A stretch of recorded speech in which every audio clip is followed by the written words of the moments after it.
Kamusta Sagittarius? Welcome to Like a Tarot. Ang reading natin ngayon ay anong swerte ang darating sa iyo sa mga susunod na 6 na buwan. Ano ang darating na challenges? Paano ito masusolusyonan sa career, sa negosyo, sa money, sa buhay, at saka sa love? Paalala para sa mga bagong viewers na ang reading na ito ay timeless reading, general reading, ano man na edad mo or gender mo, kunin mo lang kung ano yung akma sa sitwasyon mo. At saka ikaw na rin magpalit kung si person mo ba ito or ikaw. At ito ang start ng 1 week reading mo.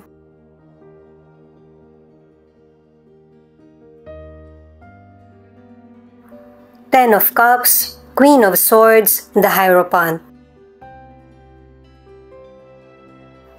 Ang swerte na dumarating sa iyo ay nagmumula din sa iyo mismo. Kasi binigyan ka ng may kapal or ng universe, ng talas ng kutob para ito yung maging guide mo. At pinapaalala sa iyo ng bawat problems na dumarating sa iyo or sa mga Sagittarius ay hindi nagtatagal.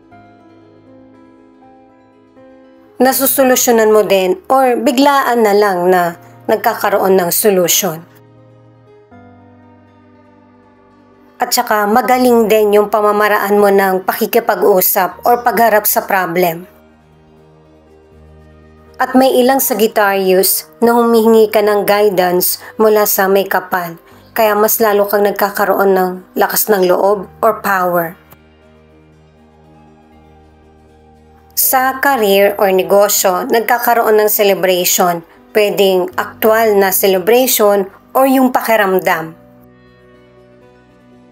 Kasi nararamdaman mo na napapahalagahan ka, masaya ka at saka suportado ka ng mga katrabaho mo or ng company. Or kahit ang ilan sa negosyo, yung nakakasunod yung mga customer mo na tumatangkilik sa iyo, kaya magaan yung trabaho mo. 3 cards na ang nagsasabi niyan. Pero kung may ilang Sagittarius na merong person na maraming opinion patungkol sa ginagawa mo, pakinggan mo para alam mo kung ano yung matututunan mo sa opinion niya. Para sa ilang single, napaka-attractive mo, kaya maraming nagkakagusto sa iyo. Pero sa ngayon, hindi ito yung gusto mo. Itong card na ito ang nagsasabi na kahit maraming challenges na dumarating sa iyo or opportunities, hindi ka takot na harapin ito or sumugal. Kung hindi ito yung ginagawa ng ilang Sagittarius, kailangan mabuhay ka sa katotohanan nang walang takot. Hayaan mo yung sitwasyon na hindi mo makokontrol at saka mag-ingat din sa mga pinagkakatiwalaan. I-add ko lang para sa ilang single na kahit hindi ka ready makipagrelasyon, merong person na seseryoso sa iyo. Makikilala mo siya sa trabaho o kaya sa grupo o dahil sa may celebration. Para sa ilan na nasa relationship, itong 3 cards na ang nagsasabi na desidido na kayo ng person mo na magpakasal or magkaroon ng pamilya. Kung hindi man ito yung pinag-uusapan nyo, yung relasyon nyo ay pangmatagalan. Nakakabuo kayo ng person mo ng relasyon na solid at saka sumusunod kayo sa lumang nakagisnan na tradisyon. Knight of Swords, 10 of Swords, 7 of Swords. Bago mo makamit ang swerte, merong transformation na darating sa buhay mo na napaka-challenging at saka ikakalungkot mo. Kasi naka 3 cards ka na merong person na heartbreaker Pwedeng kaibigan mo, person mo, or family member. Na hindi totoo yung ipinapakita sa'yo or ang sinasabi. Sabihin mo kung ano yung mga gusto mo sabihin doon sa person, pero katulad ng sinabi ng mystical card, hindi mo kailangan ipilit yung sitwasyon na may hirapan kang makontrol.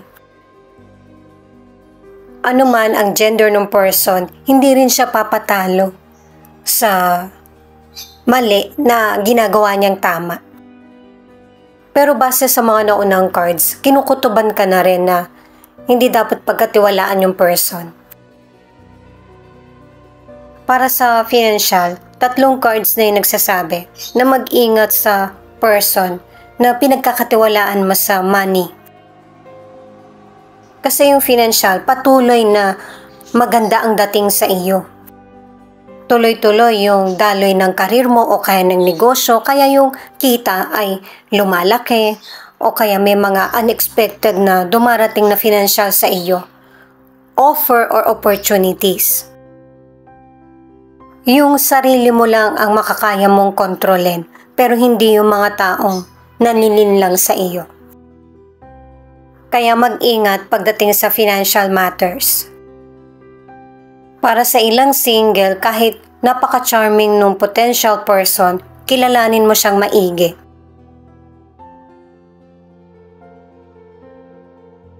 Yung swerte na darating sa iyo ay malapit mo nang makamit. Maaaring kasagutan sa mga problems mo sa career, sa financial, o kaya sa love, or malaking opportunity na marami kang matututunan. Pwedeng makapasa ka sa exam, o kaya yung kaalaman ay matututunan mo sa kapwa mo. At ito yung simula ng pagbukas ng bagong pinto, chapter ng buhay mo. Ituloy ko lang para sa ilang single. Ipipilit ng potential person yung sarili niya sa iyo, pero hindi rin magtatagal yung relasyon niyo. Kasi alam ng person sa sarili niya na hindi niya kakayanin na mag-commit.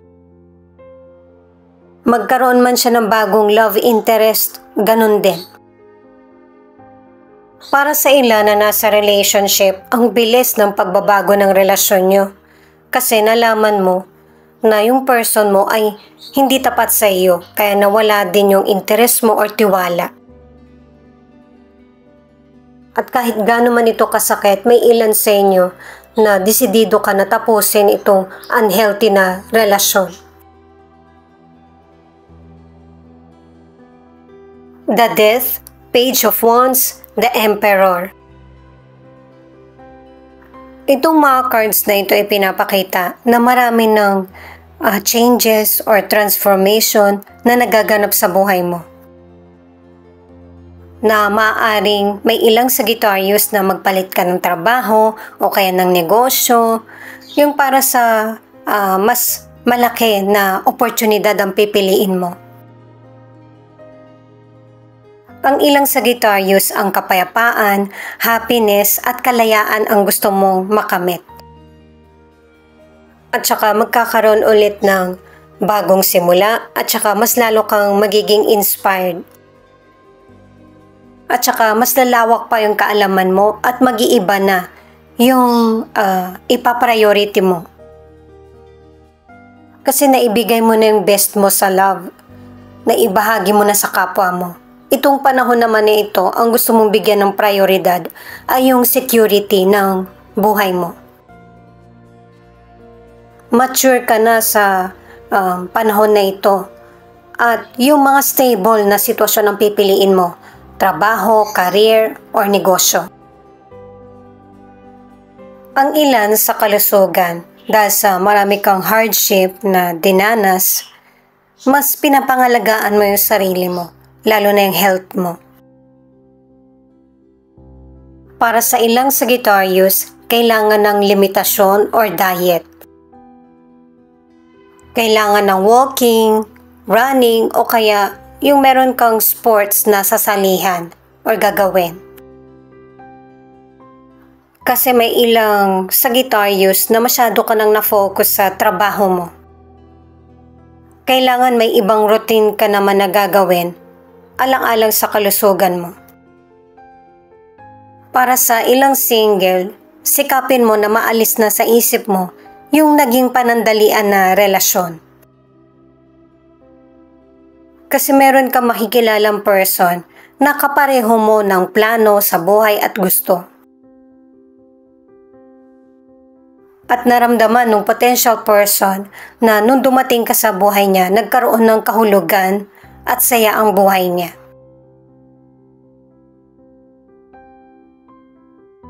Itong card naman na ito, pinapakita na meron ka ng purpose sa buhay. Kasi nawala ka na sa unhealthy na relationship or connection. Mas lalo mo nang napoprotektahan ang sarili mo, focus at mas nagkaroon ka pa ng power. Para sa ilan na nasa relationship, anuman ang gender ng person mo, gagawa ka ng rule or desisyon na kailangan maganap sa relasyon nyo. Kasi may ilang Sagittarius na mas pinipili na yung relasyon ay ipagpatuloy or ipaglaban. Mapagtatagumpayan mo ito kahit medyo matagal bago mo nakamit. Pwedeng magkarelasyon kayo ng person mo pero hindi kayo magkasama. Pero ang ending, ikaw pa din yung may karapatan. Yung pagiging legal kasi yung pinapakita sa mga cards. Susunod yung person mo sa magiging desisyon mo. Pwedeng maging maayos na yung relasyon nyo or ang koneksyon. Kasi sa'yo nakita ng person mo, anuman ang gender niya, yung tamang direksyon, na merong purpose yung buhay mo. At saka meron kang paninindigan. Ito naman yung feelings ng person mo na pwede rin ipakita kung ano yung feelings mo. Itong card na ito ang nagsasabi na pwedeng ikaw ito o yung person mo, deserve mo yung magkaroon ng totoong love na ang focus ay sa'yo lang. Kaya may mga katotohanan kang nalalaman tungkol sa panlilin lang kasi hindi mo yun deserve. Pwedeng ikaw ito o yung person mo na sobra yung pagbibigay ng pagmamahal, tiwala. Kakailanganin ng balanse sa situation mo. Yung bang magkaroon ng give and take. At katulad na sinabi sa tarot cards, kailangan sabihin mo kung ano yung gusto mong mangyari sa relasyon or connection nyo ng person mo. Para makaani ka ng respeto sa kapwa mo. Pwedeng pareho kayo ng naiisip ng person mo na hindi na kayo compatible. Kaya pareho na rin kayo nagdesisyon na i-let go yung relationship nyo or pag-usapan nito kung paano maging compatible or magtugma yung nasa isip nyo. Lahat ng tao busy. Depende sa person kung pang ilang priority ka niya. Pero mas maigi na bago gawin yung gusto, tapusin muna yung sitwasyon or problem na kinakaharap para tuloy-tuloy na magawa yung sariling gusto.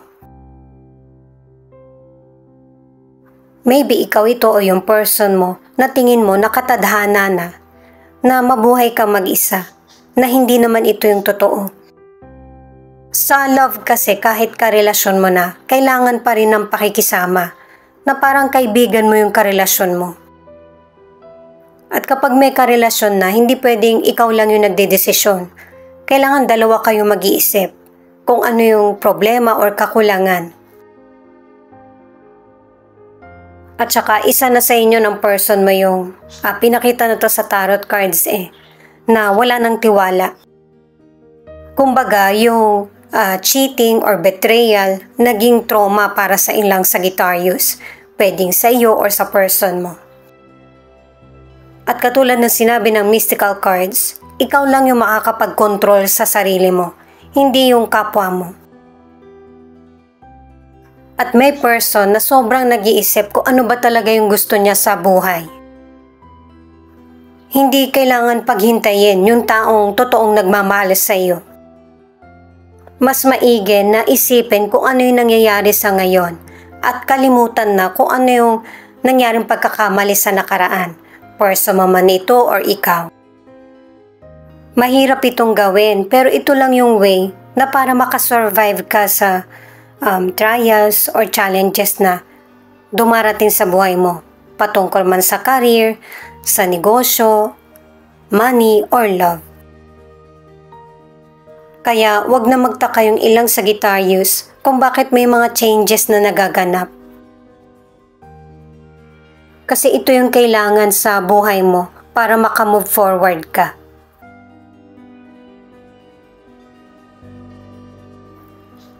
Sagittarius, Aquarius, Capricorn, Gemini, Virgo, Cancer, Leo. Ito yung ilan sa 12 zodiac sign na nangunguna sa reading na ito. Thank you at ingat kayo palagi. Paki-click na rin ang notification bell para updated ka sa Laika Tarot readings. Ito naman yung mga letra na posibleng andito yung letra ng pangalan ng person mo or letra ng pangalan mo. W, R, K, M, V, B, I, E, N.